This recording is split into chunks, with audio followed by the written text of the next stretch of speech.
Hi all, ಎಲ್ಲರೂ ಹೇಗಿದ್ದೀರಾ? ನನ್ನ 60 ಡೇಸ್ ಚಾಲೆಂಜನ್ನು 9ನೇ ದಿನಕ್ಕೆ ನಿಮಗೆಲ್ಲರಿಗೂ ಸ್ವಾಗತ ಅಂತ ಹೇಳ್ತಾ ಇವತ್ತಿನ ವ್ಲಾಗ್ನ ಸಾಯಂಕಾಲದಿಂದ ಶುರು ಮಾಡ್ಕೊಂಡಿದ್ದೀನಿ.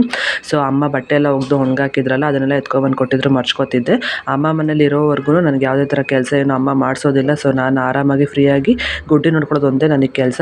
ಅದು ಇನ್ನೊಂದು ವಾರ ಅಷ್ಟೇ. ನಾನು ಇನ್ನೊಂದು ವಾರದಲ್ಲಿ ನಮ್ಮ ಮನೆಗೆ ನಾನು ವಾಪಸ್ ಹೋಗ್ತಾ ಇದ್ದೀನಿ. ನೆನೆಸ್ಕೊಂಡ್ರೆ ಬೇಜಾರಾಗುತ್ತೆ, ಬಟ್ ಯಾವತ್ತೇ ಆಗಲಿ ಹೆಣ್ಮಕ್ಳಿಗೆ ತವರ ಮನೆ ಶಾಶ್ವತ ಅಲ್ಲ. ಯಾವತ್ತಾದ್ರೂ ಗಂಡನ ಮನೆಗೆ ಹೋಗಲೇಬೇಕು. ಎಷ್ಟು ಬೇಗ ಗುಡ್ಡಿಗೆ 8 ಮಂತ್ಸ್ ಆಯಿತು ಅಂತಲೇ ಗೊತ್ತಿಲ್ಲ. ಇನ್ನೊಂದು 3 ಡೇಸ್ಗೆ ಅವಳಿಗೆ 8 ಮಂತ್ಸ್ ಕಂಪ್ಲೀಟ್ ಆಗುತ್ತೆ. ಸೊ ಅಲ್ಲಿಂದ ಅವಳು ಕಿವಿ ಚುಚ್ಚಿಸ್ಕೊಂಡು ಅದಾದಮೇಲೆ ಒಂದು ವಾರ ಇದ್ದು ನಾನು ನನ್ನ ಮನೆಗೆ ಹೋಗಲೇಬೇಕು. ಈಗ ಆಲ್ಮೋಸ್ಟ್ ಈವ್ನಿಂಗ್ ಆಯಿತು, ಸ್ವಲ್ಪ ಕೋಲ್ಡ್ ಶುರು ಆಗಿಬಿಟ್ಟಿದೆ, ಯಾಕಂದರೆ ಮಳೆ ಬೀಳ್ತಿದೆ ಅಲ್ವಾ. ಸೊ ಹಾಗಾಗಿ ಗುಡ್ಡಿಗೆ ಮುತ್ತು ಕೊಡು ಅಂದರೆ ನೋಡಿ ಹೇಗೆ ನೋಡ್ತಾಳೆ ಅಂತ. ಮುತ್ತೆ ಕೊಡೋದಿಲ್ಲ, ಒಂದೊಂದು ಸರಿ ಕೊಡ್ತಾಳೆ, ಒಂದೊಂದು ಸರಿ ಕೊಡೋದಿಲ್ಲ. ಇನ್ನೂ ಅಷ್ಟು ಗೊತ್ತಾಗಲ್ಲ ಇನ್ನೂ. ಸೊ ಅದಾದಮೇಲೆ ಹಾಗೆ ಗೊಂಬೆಗೂ ತಲೆ ಬಚ್ಚಿರಲಿಲ್ಲ. ಸೊ ಅವಳಿಗೂ ಎಣ್ಣೆ ಹಾಕಿ ತಲೆ ಬಚ್ಚಿ, ಅವಳಿಗೂ ನಿದ್ದೆ ಅಂದರೆ ಸಿಕ್ಕಾಪಟ್ಟೆ ನಿದ್ದೆ. ನಮ್ಮ ಗುಡ್ಡಿ ನಿದ್ದೆನೇ ಮಾಡೋದಿಲ್ಲ, ನಮ್ಮ ಗೊಂಬೆ ನಿದ್ದೆಯಿಂದ ಎದೊಳೋದೇ ಇಲ್ಲ. ಇಬ್ಬರು ಅಪೋಸಿಟ್ ಇದ್ದಾರೆ ನನಗೆ.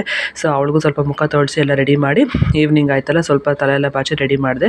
ಆ ಥರ ರೆಡಿ ಮಾಡ್ಬೇಕಾದ್ರೆ ಗುಡ್ಡಿ ಇನ್ನೊಂದು ಸ್ವಲ್ಪ ಹೊತ್ತಿದ್ದರೆ ದಿವಾನ ಮೇಲಿಂದ ಬಿದ್ದೋಗ್ತಿದ್ಲು. ಸೊ ಅವಳನ್ನ ಹಿಡ್ಕೊಂಡು ಅವಳು ಪಾಪ ಅದು ಭಯಕ್ಕೆ ಅವಳು ಅಳಕ್ಕೆ ಶುರು ಮಾಡಿಕೊಂಡು, ಸೊ ಅಮ್ಮ ಅದೇ ಬೈತಾಯಿದ್ರು, ಹುಷಾರಾಗಿ ನೋಡ್ಕೋಬೇಕು, ಮೇಲೆ ಹಾಕಿದ್ರೆ ಇನ್ನು ಅವಳನ್ನ ಕೆಳಗಡೆ ಬಿಡಬೇಡ ಅಂತ ಹಾಗೆ ಬೈತಾಯಿದ್ರು.